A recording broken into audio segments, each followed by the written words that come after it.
દેશભરમાં 15મી ઓગસ્ટ પહેલા રાષ્ટ્રીય એકતા અને અખંડિતતાના સંકલ્પ સાથે રંગબેરંગી કાર્યક્રમો તેમજ દેશભક્તિના કાર્યક્રમો થઈ રહ્યા છે। આજે ધાનેરામાં ભારતીય જનતા પાર્ટીના કાર્યકર્તાઓ તમામ દેશવાસીઓ સાથે હર ઘર તિરંગાની ઉજવણી કરવા જઈ રહ્યા છે। તે જે અનુસંધાને આજે ધાનેરા શહેર અને તાલુકા કક્ષાની ભારતીય જનતા પાર્ટીના કાર્યકર્તાઓ વીર સપૂતોના બાવલાને સફાઈ કરી ફૂલહાર સાથે પુષ્પાંજલિ અર્પણ કરી હતી અને ફૂલહાર પહેરાવીને નારા સાથે આનંદ વ્યક્ત કર્યો હતો।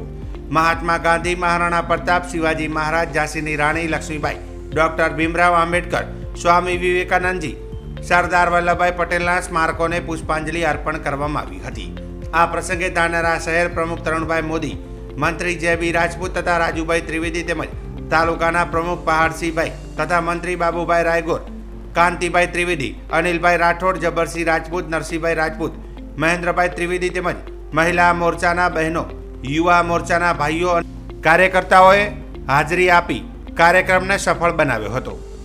બોલો ભારત માતા કી જય, વંદે માતરમ। આજ રોજ ધાનેરા શહેરની અંદર ભારતીય જનતા પાર્ટી ધાનેરા શહેર અને ધાનેરા તાલુકા દ્વારા ધાનેરા શહેરની અંદર આવેલી વિવિધ મહાપુરુષોની પ્રતિમાને પુષ્પાંજલિ અર્પણ કરી અને આજના દિવસે તેમને યાદ કરવામાં આવ્યા। અસ્તુ ભારત માતા કી જય।